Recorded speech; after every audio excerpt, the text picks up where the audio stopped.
جو spokes person foreign office کے ہوتے ہیں وہ ہمیشہ کہتے ہیں جی آپ فائنانس منسٹری سے یہ متعلقہ سوال ادھر سے پوچھیں، آپ انٹیریئر سے پوچھیں، آپ جو ہے کہ یہ کمیونیکیشن سے پوچھیں، یہ آپ جو ہے ڈیفینس والوں سے پوچھیں. وہ نہیں ہر جگہ ٹانگ اڑاتے. لیکن ہماری بدقسمتی سے DGI صاحب کی بریفنگز ایک طویل عرصے سے ہم دیکھ رہے ہیں کہ اس کے اندر جو کانسٹیٹیوشنل رول ہے وہ اگر دیکھیں ہم اپنی مسلح افواج کا، تو وہ تو ملکی سلامتی دفاع اگر جارحیت ہوتی ہے، اور پھر اگر کہیں شہری حکومت کہیں مدد مانگتی ہے، کہیں ہیومن ڈیزاسٹر آتا ہے یا مین میڈ ڈیزاسٹر ہو یا قدرتی آفات ہوں، تو اس میں جو ہے کہ مدد کے لیے آتے ہیں.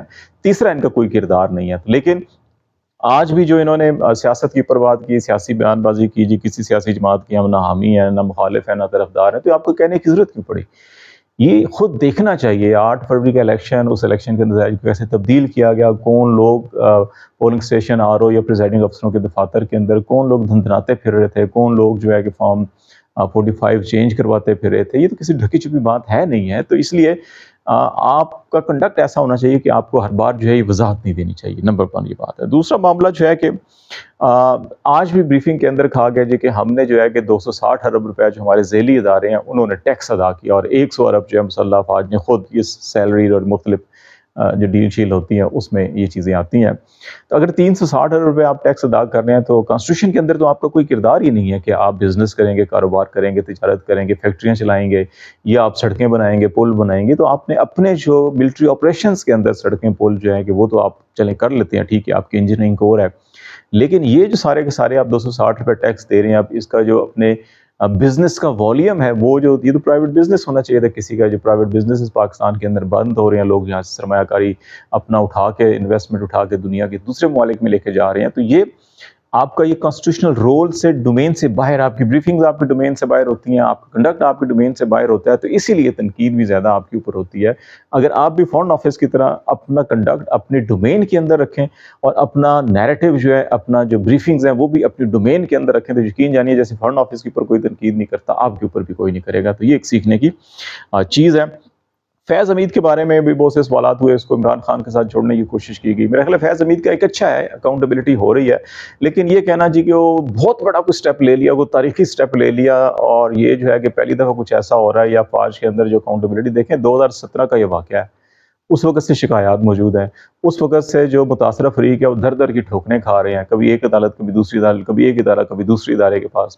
7 سال تک تو ان کی داد رسی نہیں ہوئی، اور اب آ کے وہ بھی سپریم کورٹ نے ایک فیصلہ دیا، اس پہ بھی عمل فوری طور کے اوپر عمل نہیں ہوا. اب آ کے آپ کو کیونکہ ایک پولیٹیکل نیریٹو کے ساتھ ساری چیزوں کو جوڑنا ہے، تو اس لیے آپ نے اپنی پولیٹیکل ضرورت کے تحت اس معاملے کو اٹھایا. آپ بے شک اٹھایا، لیکن اس کو منطقی انجام تک پہنچنا چاہیے. فیض حمید یا ان کے ساتھی جنہوں نے غیر قانونی کام کیا، ان کو آپ وہ سزا دیں جو بنتی ہے ملٹری ایکٹ کے تحت بھی، اور باقی جو پاکستان کے قوانین ہیں ان کے تحت سزا دیں. لیکن آپ جنرل باجوہ صاحب سے یہ پوچھ لیں کہ ان کے آرمی چیف بنتے ہی جو اثاثے اتنے زیادہ کیسے بڑھ گئے تھے. وہ تو جب خبر آئی تو آپ نے متعلقہ رپورٹر کو اور لوگوں کو FBR کے ان کے خلاف بھی مقدمے درج کر دیے. تو پھر وہاں پہ کہاں پہ گئی اکاؤنٹیبلٹی آپ کی؟ آپ Asghar Khan case supreme court کے اندر کتنے عرصہ پڑا رہا، فیصلہ رہا، کسی نے آج تک نہیں پوچھا کہ آپ نے پیسہ اٹھا کے IGI بنوائی، آپ نے سیاستدانوں کو پیسے دیے، سیاست کی آپ نے.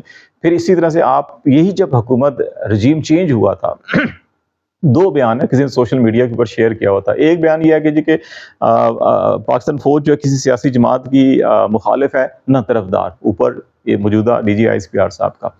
تو ان سے پہلے کے جو DGI تھے، جب وہ رجیم چینج ہوا تھا اپریل 2022 کے اندر، تو ان کا بیان تھا جس دن حکومت تبدیلی ہوئی ہے، جس دن نئی حکومت آئی ہے، اس دن جو ہے اسٹاک ایکسچینج مستحکم ہوئی ہے، اوپر گئی ہے، ڈالر نیچے آ گیا.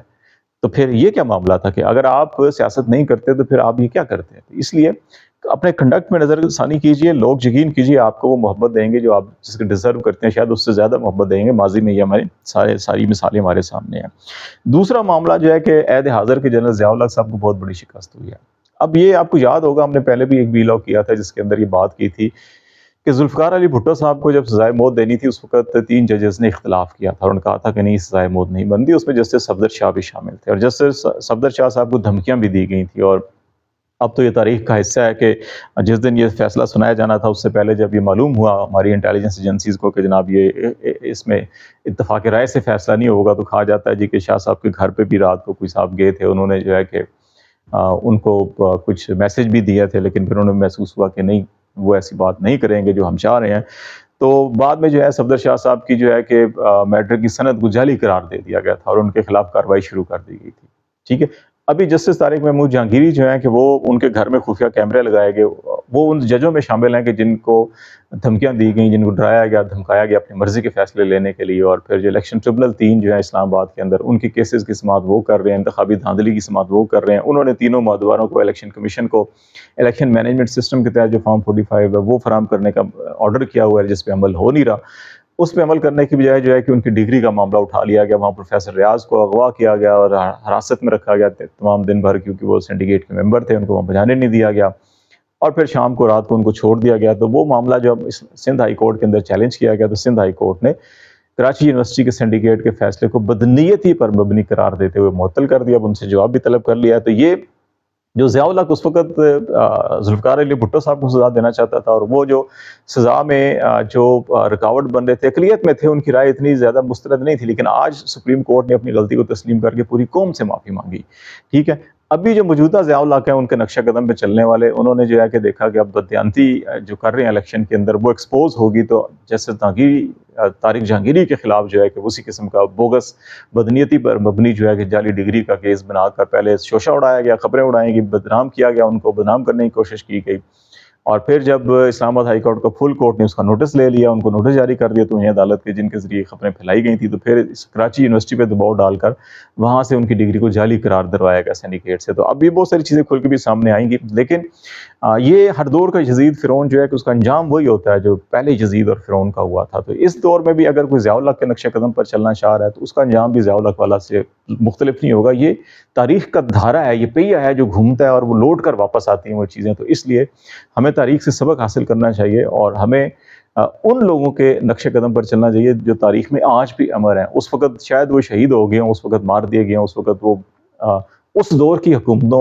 کے خیال کے اندر شاید وہ کامیاب نہ ہوئے، لیکن تاریخ میں وہ آج بھی کامیاب دکھائی دیتے ہیں۔ تو ہمیں ان کامیاب لوگوں کے نقش قدم پر چلنا چاہیے، rather than کہ یزید فرعون یا ضیاء کے قدم پہ ہم چلیں۔ بہت شکریہ، آج تک کے لیے اتنا ہی۔ خالد جمیل کو اجازت دیجیے، اللہ حافظ۔